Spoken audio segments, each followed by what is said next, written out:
You know, I tried to relate this process to a friend and I said, it's a lot like walking on a frozen lake. It's a little bit scary. You never know if the next step is going to be okay or if it's going to drown you. You know, if you're going to fall through and die. And my friend's response was, girl, you can swim. And it was the perfect response. It was just somebody saying, stop, you can swim, you'll be fine. And it meant a lot, and I keep carrying it with me, and it's I've been thinking about that as a mantra, and then I was like, I should get that tattooed. I was thinking about being judgy of other people and their stupid tattoos, and then I was like, if somebody saw like my arm with "Girl, you can swim" tattooed on it, they'd be like, well, that was a drunken mistake. What a fuck up. But yeah, it's funny how the little things sometimes stick with you, and just that, those 3 words play through my head more than my friend probably realizes. It was a really valuable statement at a really critical time. So thank you for saying that. Yeah, that's where I'm starting today.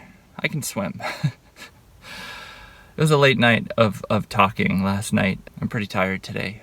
Baby steps towards something more positive, I hope. What is it? It's Wednesday. I hope your Wednesday's good, or I hope your today's good, whenever maybe you're watching this.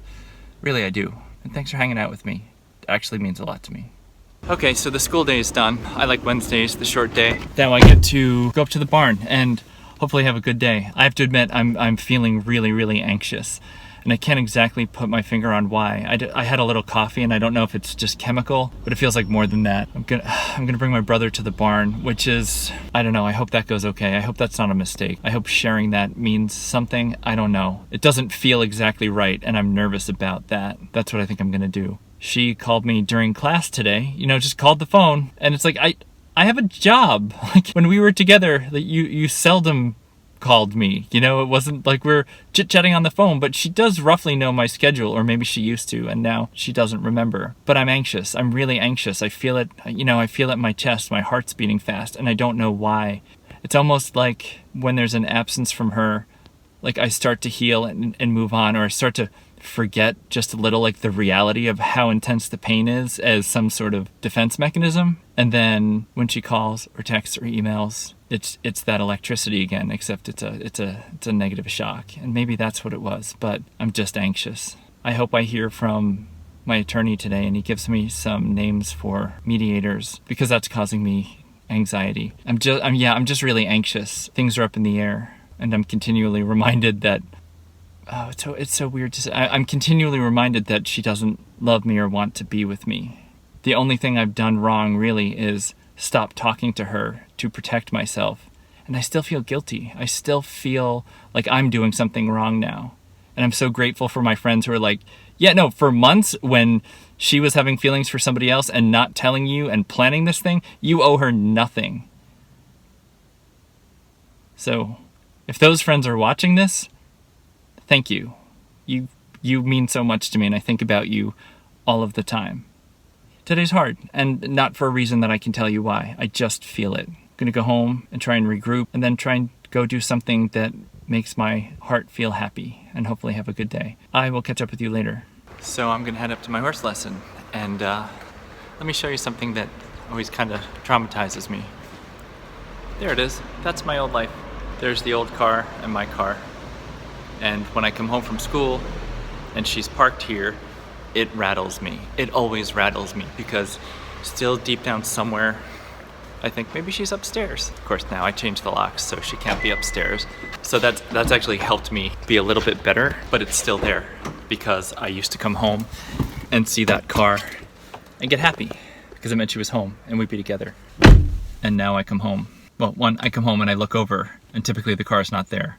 And I get a little sad because it reminds me she lives somewhere else with someone else. And then today I come home and the car's there. She told me she was getting a pass to park at work, and I wonder if she's actually ever done that. So yeah, now my goal is to leave here so I don't run into her. Cool. So I will see you later. I'm going to the barn. It was an amazing lesson. It was fantastic. I jumped higher than I ever have before, which is not to say it was high, but it was thrilling, and more things made sense today that didn't make sense before. And I just love doing this more and more. It's completely for me. I need to figure out how to do it more, because I'm happy when I'm here, and the successes here make me feel good and make me feel happy, and I don't think about other stuff when I'm doing this. So This is a good thing, and I'm grateful this is in my life. A solid afternoon. I hope yours is good too. We went to the barn and I showed him around, and he met some of my barn friends, and they were friendly. That was fine. But mostly, he sat at the table with, so in my lesson today, it was me and a little girl, which is not that uncommon when you're an adult trying to learn things that you should have learned when you were a child. It's fine. We get along well, and for the first time in my life, I'm maybe a little better than the person I'm in a lesson with. So minor victories, right? Because the 12-year-olds are better than me, but the 10-year-old, yeah, I'm better than her. So high five, go me. So my brother hung out with her mom. Side note, I love the fact that my running partner has a dog now, because she just called and was like, hey, you want to visit her? We're going to head your way. And it feels so much more neighborly and like a community. Like she's just going to come over and visit with her dog for a little bit. That's awesome. That has been a development recently that's really good. Back to my lesson though, it was just really good. When we got into the jumping part of the lesson, it was just better. It made more sense this week than it did last week. There was a sense, like, she was definitely like, wow, that was really good. And when I looked around the arena, there were people watching me. Not a lot, it wasn't like a crowd formed, but like there were enough people watching me where I thought, something happened here. Like I did something okay enough. All right, let's not be obnoxious here. I'm not a good rider. I'm an adult learning to ride. I did something okay enough where people were like, let's watch him do that again. So on some level, maybe I exceeded very low set expectations. But that's okay. Like that's still a win. Set the bar low enough, and then your minor victories become bigger victories because you expected so little. So I had a little bit of that today, where people were like, "That was great. You did really good. That was great." And I know that's not always going to happen. So I'm going to take that one to heart today. That was the best part of today.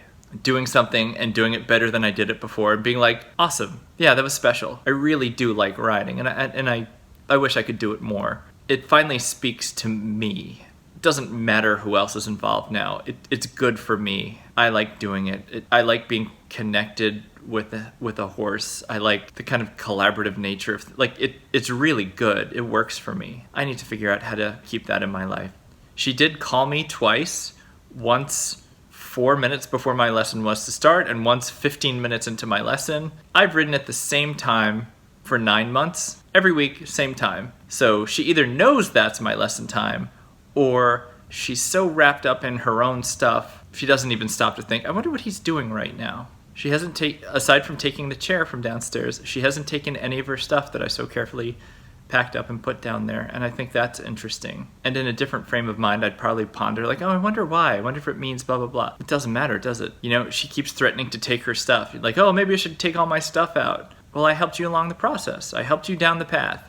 Well, it's still down there. I don't want to harp on that right now. I feel pretty good about what today was. I need to take the dog out. You want to say hi? Come here. Where'd you go? Or you just destroyed that elephant.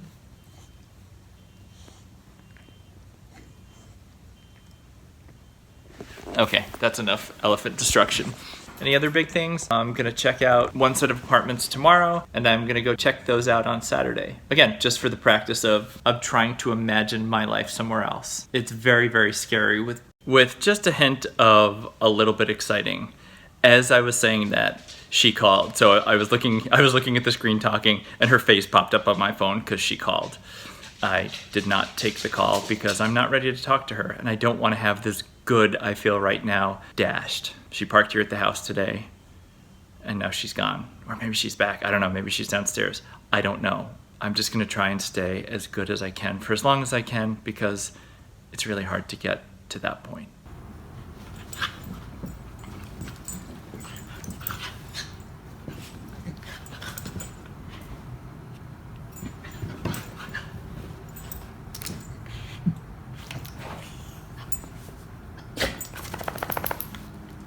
So it's a pretty late one. I went out to dinner with my brother, and we just talked, and I feel like I moved through periods of being pretty lucid and lesser lucid in terms of my ability to express what I'm thinking about. It's nice to talk and connect on some level. Maybe this will set a precedent for what it's like going forward. But like anything else, I'm just gonna go with it right now and see what it feels like and see how it goes and do the best I can with it. I'm gonna take the good from it, and I'm just blabbering. Probably shouldn't even be recording this. It's about midnight. I've been up since 4. So to sum up, spent a bunch of hours with my brother. We went out to dinner and talked about our lives, about our family, about my mom. We talked about things that really only he and I know about and can talk about. So that's really good. I'm gonna go upstairs.